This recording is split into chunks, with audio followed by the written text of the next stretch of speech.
Hello! Thank you for joining me again today. Today we are going to talk about cameras and how I would rig up a camera for various different contexts. Now here on this channel we talk church tech, and so I'm going to talk about the two most likely ways that if you're in a church and you're doing tech in a church that you're going to be using your camera. And so that's going to be either broadcast, live streaming, or it's going to be for filming, doing a little video, promo type video, something of that sort of nature. So we're going to set up these two cameras and we're going to set them up for those two purposes. Now the two cameras that I have here they're just two cameras out of my camera kit. They're two cameras that I use, and I use them for these two specific purposes. So I thought it makes sense that I start with these, and I can talk you through the things that will go through my head as I'm looking at a camera, as I'm thinking about what is it I'm going to use this camera for, and therefore what do I need to think about if I'm going to be doing that job.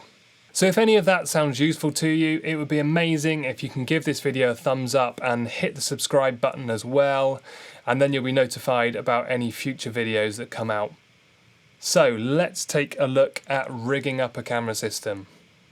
So the first thing I always do with all of my cameras is I put some kind of a cage around them. Now a camera cage is something like this. This is a camera cage for a Sony A6400, but they all look pretty similar really. It's just a metal aluminium rectangle.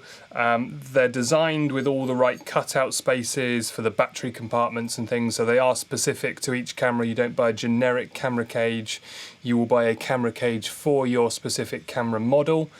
And there are two reasons why I would always start with a camera cage. First of all, this thing's pretty solid metal, so if you did accidentally knock or drop or bash your camera in any way, this thing is going to take the brunt of that, and this is it's pretty robust. It's a pretty solid thing. The second reason I use one of these is because of all the mounting points on here, and those are going to come in really handy later on when we look at accessories and what we're going to mount to our cameras. So once we've put our cage on our camera, we're going to have something that's going to look like this. Now this obviously has got other accessories on here as well, but we've got the cage on here. So the things we're going to need to think about are going to be power supplies. What kind of power supply do we need for our camera? Secondly, we need to think about media, and are we going to record to an SD card or an external hard drive, or what are we going to be recording out onto? We need to think about mounting the camera onto a tripod, but then also thinking about what else do we want to mount onto the camera. So first of all, power supplies. Now power supplies essentially are going to boil down to one of two things. Either it's going to be a mains plug-in power supply, or it's going to be a battery. Now when it comes to broadcast, I would always try and use a plug-in power supply, particularly if it's in a fixed location. If you've got your camera on a tripod, maybe it's like your main A cam right at the back of the room, big long zoom lens, tele lens that you're going to point straight down to the stage and pick up preachers or worship leaders or whatever's going on the platform. If you're in that position, you're not going to be moving your camera anywhere, and also you need something that's going to last a good long length of time. Broadcasting, you're going to be having that camera turned on for probably, for most people, a minimum of 2 hours, and possibly even longer than that. And anything at that sort of length, batteries start to become very unreliable. We'll talk more about batteries in a minute, but really if you're looking at several hours of use time, you really want to be looking at a mains power supply for that camera. So make sure you've got the ability to be able to plug it into a mains power supply. That's going to be the best solution for broadcast. However, when it comes to filming, we don't need to worry about that. If we're shooting like a little promo video, we might only be running the camera for 20 minutes, half an hour. We might be only getting even seconds of footage. If you're shooting for social media, you're probably going to want a video that's less than a minute long. So we're looking at seconds of footage, or maybe a minute or two of footage. Total camera on time, 20 minutes, half an hour. So batteries can be great for filming, so it can be a really good solution for doing little video clips, is to actually use a battery. It makes life a lot easier for you. And talking about batteries, we have a number of options here as well. Now, all of these cameras are going to have a built-in battery or the ability to be able to put a battery into them. They'll normally be interchangeable. You can take them out, swap them, charge them, put a new battery in. So they're all going to have a kind of native inbuilt battery that they can use. Lots of different run times. So some of those batteries might only last for 15-20 minutes. But other cameras, however, can have much bigger batteries and much higher capacities, and you might get 40-50 minutes, an hour, hour and a half out of some of those batteries. Rarely are you going to find a native battery solution for a camera that runs for more than an hour and a half, though. That probably is going to be your upper limit on most cameras. So if you are doing filming that's going to take you for longer than that, then there are ways that you can put a bigger capacity battery onto your camera and have it run for much longer lengths of time. And this is what I do on all of my cameras. I do it for a couple of reasons, because sometimes I will be filming for longer lengths of time and I might want a battery that will last for a couple of hours or more. But also it means that I can have one battery system that works on all of my cameras. And for those of you who know me, you might be aware that I use both Blackmagic and Sony cameras are my main two types of cameras that I use. And all of those cameras will have different batteries. So I have one battery system that I use to adapt to all of my cameras. So it just means that I can have one of these batteries that will mount into any of my cameras. I can just have one battery system, and whatever camera I'm using, I can just slot one of these straight in and off you go. The way that I do that is I have a battery mounting plate. Now I've decided to go down this particular route. There are a number of these types of battery solutions that you could use. You will often find very big, kind of super professional, high-end cameras working off what's called a V-mount battery. V-mount batteries are very big, very large capacity batteries that will run, sometimes they will run an entire day. And those kind of batteries will not only power your camera, but they can also power any accessories that you've got plugged into it as well. I decided not to go that route personally because the size of those batteries makes them very heavy.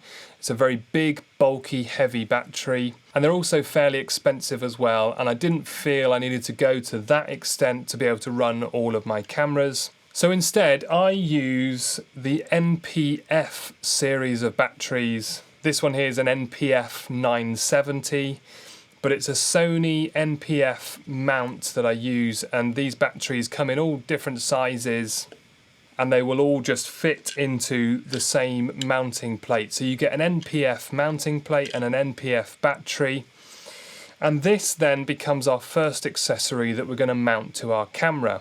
Now you will see on this camera here I've already got my battery plate mounted here on the top, which means I can just take my battery, slot it straight into the top, and that camera now has a power supply.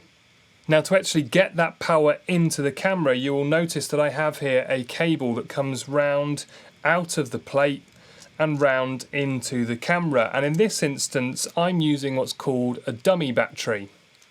Dummy batteries are literally a little block that looks exactly like a battery. So this is the Canon LPE6 dummy battery. So this would fit a Canon camera. I have them because it's the same battery that they use in some of the Blackmagic cameras.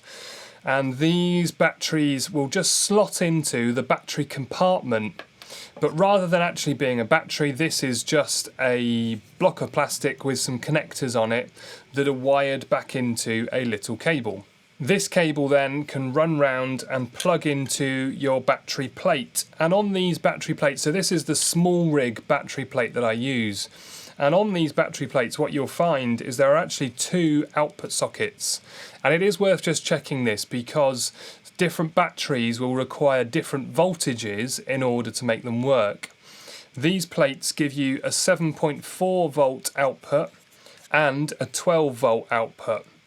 And depending on what camera you're using and what voltage you need, you're just going to plug into the correct side of this plate. However, what I have found is that they've actually designed it so that your plug physically won't fit into the incorrect size. So this is a 7.4 volt battery and it will fit in fine into that side. But if I try and accidentally plug it into the 12 volt battery, it physically will not fit. And so that's a great little safety feature, so you can't just plug it into the wrong one, you have to make sure you get it the right way around. So do just check that if you're going to use these options. So that's the first thing, batteries or power supplies, what route are you going to go, what are your options? Your mains power supply is always going to be the most reliable, and if you can, I would probably say try and plug it in on mains. But if you want to have the freedom of a battery and you want to be able to move around or whatever it is, there's some battery plate options which are also really handy as well. Okay, secondly is media storage. Now there are going to be a few different options here as well, depending on what type of camera you're using and how you're going to be using it. Now if we use the two examples again that we've got here in front of me, actually, when it comes to live streaming and broadcasting, I don't need to worry about this at all. I'm not recording internally in my camera, this is just streaming out, so I don't need to have any kind of storage.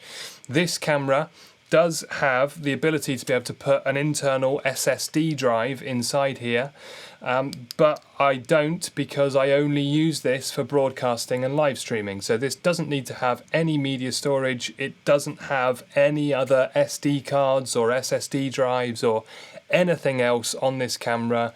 I don't use it, I don't need it, it just does live streaming. So no media needed at all for this one, nice and easy. My filming camera, however, I am going to need some kind of media storage on this. I do need to have the ability to be able to record. Now this camera uses SD cards and it's got two SD card slots on the side, and so my SD cards are going to go in here.